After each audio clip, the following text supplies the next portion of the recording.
Hello everyone, welcome to my YouTube channel Smita अनप्लर. So आपण आज बिग बॉस मराठी सीझन 6च्या एपिसोड 13बद्दल बोलूया. तर आज पूर्ण एपिसोडमध्ये बघायला मजा आली की गणपती सेलिब्रेशन होतं. आपले मागे गणपती आले तर त्याचं सगळं सेलिब्रेशन दाखवलं आणि राकेश बापटने छान मूर्ती वगैरे बनवली आणि सजावट, आरती आणि डान्स वगैरे तर बघून फार छान वाटलं.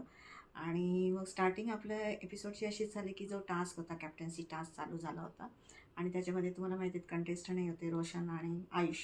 तर मग त्यांना हा टास्क दिला होता, ते बेकर बनणार होते आणि बाकी जे कंटेस्टंट असणार ते ब्रेड असणार आणि त्यांनी मस्का लावायचा होता. तर एकाचा कलर होता रेड, दुसऱ्याचा कलर होता ब्ल्यू. तर त्याप्रमाणे त्यांनी ज्या कंटेस्टंटला त्यांना वोटिंग करायचं होतं त्याप्रमाणे त्या कलरचा मस्का त्या ब्रेडला लावायचा होता. तर मग आयुष हा रेड कलरचा होता आणि रोशन ब्ल्यू कलरचा होता. आणि नंतर मग स्टार्टिंगला त्यांनी कंटेस्टंटला 5 कंटेस्टंटला बोलवलं जे की ते ब्रेड असणार आहे. तर त्याच्यामध्ये मग करण, प्राजक्ता, तन्वी, सचिन आणि प्रभू यांना बोलवलं होतं आणि त्यांना सांगितलं की तुम्ही जाऊन एकेकाने त्या ब्रेडला बटर लावायचं म्हणजे मस्का लावायचा आहे.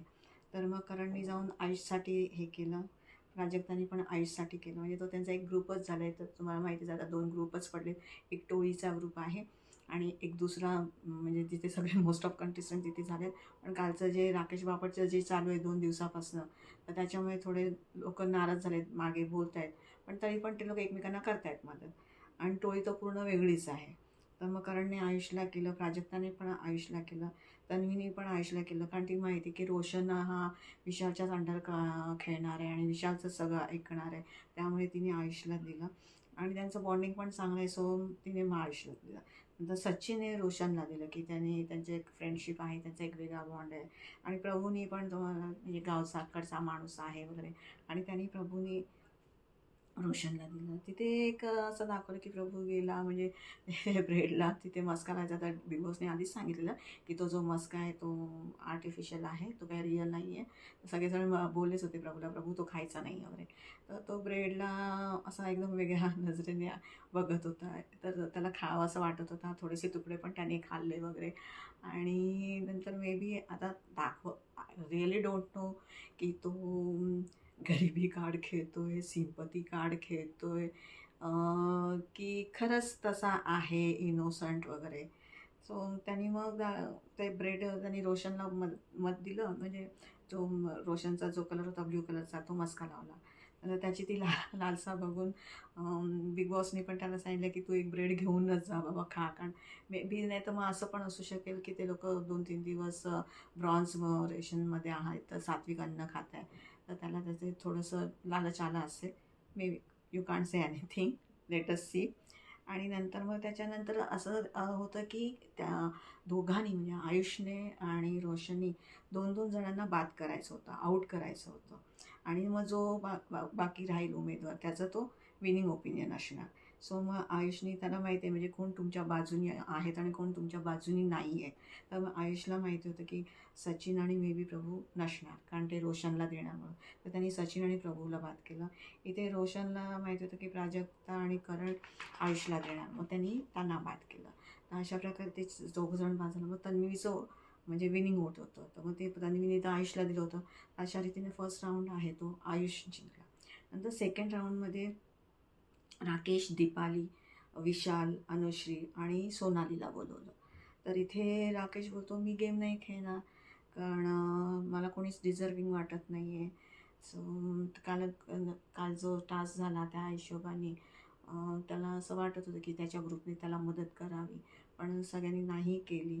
तर त्यामुळे तो थोडा नाराजच होता आयुषबद्दल वगैरे. तरी बिचारा आयुष सॉरी सॉरी बोलत होता, पण तरी तो म्हणतो मला दोघंही डिझर्विंग वाटत नाही आहे, त्यामुळे मी खेळणार नाही आहे.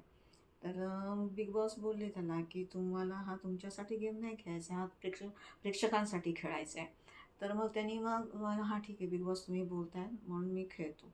आणि अशा प्रकारे मग नंतर जेव्हा राऊंड चालू झाला तेव्हा त्याच्यात दीपाली परत आयुषला दिलं.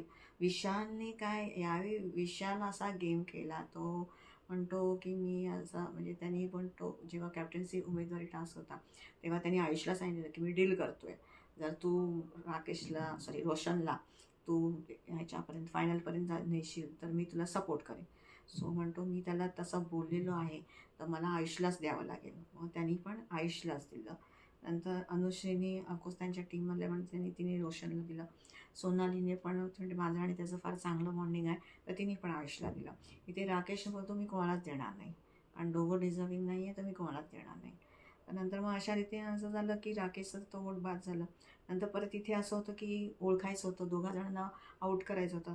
मग रोशननी राकेशला आणि दीपालीला बाद केलं, बाहेर काढलं, आणि आयुषने विशाल आणि अनुषेला बाहेर काढलं. म्हणजे त्यांना माहिती आहे ना कोण आपल्या बाजूने आहे आणि कोण आपल्या बाजूने नाही आहे. आणि मग ते बिग बॉस म्हणजे की सोनालीचं जे मत आहे ते सध्या आपण गुप्त ठेवूया, नंतर आपण लास्टला ओपन करूया. नंतर मग थर्ड राऊंड झाला. थर्ड राऊंडमध्ये मग ओमकार, सागर, दिव्या आणि राधा आणि रुचिता होते. तर मग त्याने तुम्हाला माहितीच आहे, तर जसं राधा आणि रुचिता रोशनलाच देणं होते आणि बाकी ओमकार, सागर आणि दिव्यानी आयुषला दिलं. तर अशा प्रकारे परत आणि इथे परत मग त्याने असं म्हणजे प्रत्येक इथे एक चांगलं झालं की हे जे आले ग्रुप ते एक क्वेश्चन आन्सर करत होते, की ते लोक विचारत होते ते तुम्ही कसे स्ट्रॉंग आहात ते आम्हाला सांगा, तुम्हालाच का आम्ही मत द्यायचं ते सांगा वगैरे. तर सागर याला बोलत होता की रोशनला तू तुझी बाजू मांड, तू दाखव तू किती कॉन्फिडंट आहे ते. आणि नंतर तुम्हाला की म्हणे की मी जसं इथे बाहेर माझं घर सांभाळतो तसं पण मी इथे घर सांभाळेन, आणि नंतर शोसाठी जे लोक जे भांडतात वगैरे तर ते मला आवडत नाही वगैरे.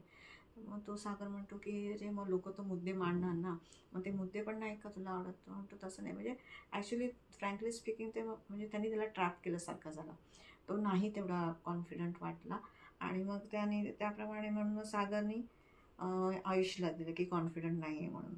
नंतर बीबीनी पण त्याने ॲप्रिशिएट केलं की तुम्ही जसं क्वेश्चन आन्सर केलं ते चांगलं केलं म्हणून.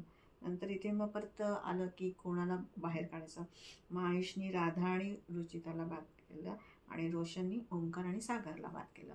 नंतर राहिली दिव्या, आणि मग दिव्या आणि सोनालीचं जे ओट आहे मग ते विनिंग ओट ठरलं. आणि मग ऑफकोर्स दिव्यानी पण आयुषला दिलं होतं, सोनालीने पण आयुषला दिलं होतं. मग अशा रीतीने मग आयुष कॅप्टन झाला.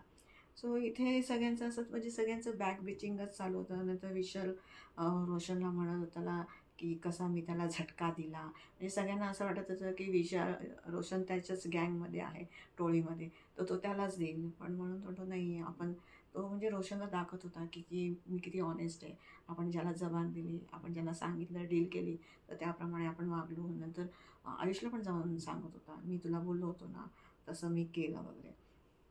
नंतर मग ते लोक ह्याचं वोटिंगला पण नंतर छान बाप्पाचं वगैरे चालू झालं. त्यांनी मग बापाचे सगळं त्यांनी सामान वगैरे पाठवलं, माती वगैरे पाठवली, नंतर मखर वगैरे केलेली छानपैकी. आणि नंतर तिथे राकेश बापांनी छान मूर्ती तयार वगैरे केली आणि त्यांनी मग त्याचं चांगलं सेलिब्रेशन दाखवला, डान्स दाखवला, नंतर आरती दाखवली चांगली, स्टार्टिंगची आपली सुगं करता आणि घालीन लोटांगण ती, आणि अशा प्रकारे फार छान सेलिब्रेशन दाखवलं. नंतर इथे सोनाली बोलत होती की की हे लोक काय उठतच नाही, म्हणजे हे ब्रॉन्झवाले होते ना, हे लोक काय उठतच नाही, काय करतच नाही आणि नुसते यांचं बचकानगिरी चालू असते. म्हणजे ते लोक तिथे टोळीमध्ये सगळेजण त्या विषयाशी बोलतात, विषयाला काय काय सांगत असतो, असं करा तसं करा, असे वागा तसे वागा, काय म्हणे ह्या राकेशला हे लोकांनी उचलून धरले डोक्यावरती, कारण ह्याने पण डेडिकेट केलं, आयुष्य जिंकला जेव्हा कॅप्टनशिपचं टास्क, तेव्हा तो म्हणतो मी हे जे आहे राकेश सरांना डेडिकेट करतो. तो विशाल हेच म्हणत होता, तो तर बोलला की हा डिझर्विंग नाही आहे आणि म्हणे त्यालाच डोक्यावर चढवत आहेत आणि बोलत आहेत. तर तसं बघायला गेलं तर एक पॉईंट तो व्हॅलिड पण होता. जर भले विशाल नेगेटिव्ह दिसत असेल पण तरी हा व्हॅलिड पॉईंट होता की तो बोलत होता की तो त्यांनी सांगितलं डिझर्विंग नाही आणि तुम्ही त्यालाच डेडिकेट करताय, तो दॅट इज रॉंग. नंतर सगळ्यांचं एकमेकांचं मागे सगळ्यांचं बीचिंग चालूच होतं. तसं अनुश्री बोलत होती की मग ती सोनाली विचारत होती की बाबा करणचा कसा गेम आहे, तर तो करण थोडी गेम खेळतोय, तो बीबी बरोबर बिग बॉस बरोबर गेम खेळतोय. असं सगळ्यांचं बॅक बिचिंग चालू होतं. नंतर इथे छान गाणी डान्स चालू होता. नंतर सचिन म्हणतो माझ्या ज्या गाण्याला 4 करोड व्ह्यूज आले त्यांनी ते गाणं गायलं आणि तिने तिथे फार सुंदर डान्स केला. नंतर सागरचं थोडं फन मोमेंट चालू होतं. म्हणे एखादा कार्यकर्ता कसा गणेशोत्सवात फिरत असतो आणि सगळ्यांना बोलत होता, अरे हे केलं का, अरे ते केलं का. तर ते त्याचा फन मोमेंट चालू होता.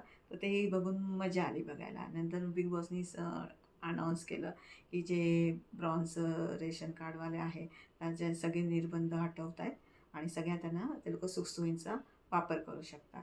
तर आणि मग त्याच्यानंतर मग ते सगळ्यांची आरती झाली, डान्स झाला, सगळ्यांनी मजा केली आणि हिने रताळ्याचे मोदक बनवले होते तन्वीने. तर अजून तर कधी ऐकले नाही आहे रताळ्याचे मोदक. ही शिकून आली होती की काय माहिती नाही. कारण आता सगळ्यांना माहिती आहे बिग बॉस ला येत आहेत तर काहीतरी एक्स्ट्रा काहीतरी शिकून येतात किंवा त्यांना माहिती आहे आपल्याला काहीतरी वेगळं करायचं आहे. सो त्याच्या कारण कसं आहे ना, तिचा मागच्या आठवड्यामध्ये गेम खूप वेगळा होता आणि ह्या आठवड्याचा तिचा गेम बघितला तर म्हणजे खरंच असं वाटतं ती व्हिलन टू हिरोईनचा गेम होतो आहे. म्हणजे ती खरंच इतका छान गेम खेळते आणि तिचं कसं झालं आहे, विशाल आणि ती रुचिता हे दोघं सोडून पूर्ण घराबरोबर तिचं एकदम चांगलं बॉन्डिंग आहे. म्हणजे सगळ्यांशी बोलते. म्हणजे ह्यांच्या टोळीच्या ग्रुपमध्ये पण जसं रोशन आहे त्याच्याशीही चांगली बोलते, राधाशी चांगली बोलते, अनुशीशी पण चांगली आहे आणि इकडच्या ग्रुपवाल्यांशी तर चांगली आहेच आहे. तर तिने ना छान गेम खेळते खरं सांगायचं तर. तिने रताळ्याचे मोदक बनवले, सगळेजण म्हणाले छान झाले, टेस्टी झालेत वगैरे. सो आणि अशा प्रकारे त्यांचं लोकांचं सगळं डिस्कशनच चालू होतं.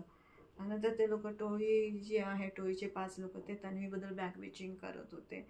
तर आता म्हणे तिने गेम चेंज केला आहे, ती आता प्रभूबरोबरच दिसते आणि ती बघितलं असेल सगळ्यांनी 2-3 दिवसापासून ती प्रभूबरोबर झोपते वगैरे, ती त्याला टेडी बेअर वगैरे बोलते. हे काही कळलं नाही कारण भाई तो 19-20 वर्षाचा मुलगा आहे. सो ते एवढं करणं आय मीन ते जे दिसते ते बरोबर नाही दिसत आहे फ्रँकली स्पीकिंग. आणि ही म्हणत होती अनुश्री की म्हणे हां तिला कळलं आहे त्याचे 2 मिलियन्स फॉलोअर्स आहेत. सो दॅट्स वाय ती त्याच्याबरोबर राहते आणि करते. इथे मग प्रभूचं एक सीन दाखवला आहे लास्टला की तो तिला म्हणतो मी तुझ्यात गुंतत चाललो आहे. म्हटलं अरे बापरे हे काय चाललं आहे, गुंतत चाललो आहे म्हणजे. पण नशीब बाबा नंतर तन्वीचा डायलॉग ऐकून बरं वाटलं. ती म्हणाली तिने मे बी माहिती असेल नसेल तिने वेगळ्या वेनी सांगितलं हां मी पण चांगलं. तू तिथे कॅलेंडरमध्ये लिहून ठेव रक्षाबंधन आणि भाऊबीज, तुला हे लक्षात ठेवायचंच आहे, आपण रक्षाबंधन आणि भाऊबीज करायची. ते ऐकून थोडंसं हायसं वाटलं. तन्वी खरंच स्मार्ट प्लेयर आहे. सो आणि प्रभूचं तर टोळी म्हणत होते की तो दाखवतोय की तो गरीब कार्ड प्ले करतोय आणि हे करतोय. आता ब्रेडबद्दल पण तो हे करत होता, तो सांगत होता रोज त्याचे वडील त्याला मटण वगैरे आणून देत आहेत वगैरे. आणि तोही सांगत होता आधी माझी परिस्थिती नव्हती पण आता जसे 1 मिलियन फॉलोअर्स झाले तर मग आमची परिस्थिती चांगली आहे. तर इथे येऊन तो गरीब कार्ड खेळतोय, सिम्पती कार्ड खेळतोय, कळत नाही. पण कधी कधी खरंच तो इनोसंट वाटतो. पण बाहेरचे त्याचे ज्या रील्स आले ते बघून ना ॲक्च्युली विश्वास बसत नाही आहे frankly speaking. So let us see, बघूया कसा गेम पुढे चालतो आहे. आता उद्या भाऊचा धक्का आहे. सो मजा येईल बघायला कारण हे जे आठवड्याभरामध्ये हे काय कांड झालेले आहेत आणि त्याच्यावरती कसे भाऊ शाळा घेत आहेत कंटेस्टंटची ती बघूया. तो प्रोमो तर एक आलेला आहे त्याच्यामध्ये ती म्हणाली होती अनुश्री जसं तिने शिव्या दिल्या होत्या प्राजक्ताला. नंतर मग दीपाली गेली आणि तिला बोलत होती तू शिव्या दिल्या म्हणजे ही बघ आईला घेऊन आली, आईला घेऊन आली. हां आता आईला घेऊन आली, आता पप्पाला घेऊन येईल किंवा बापाला घेऊन येईल, समथिंग असा वर्ड होता. तर सर तेच म्हणत होते की तुम्ही असं बोललात. तर तिथे विशाल आणि अनुषित दोघं हसायला लागले आणि मग भाऊ एकदम जोराने भडकले की मस्तीत नाही शिस्तीत राहायचं. सो बघूया उद्या बघायला मजा येईल. सो प्लीज तुम्ही लाईक शेअर आणि सबस्क्राईब करा. उद्या भेटूया आपण भाऊच्या धक्क्याच्या एपिसोडबद्दल परत मी माझी मतं मांडेन. So thank you.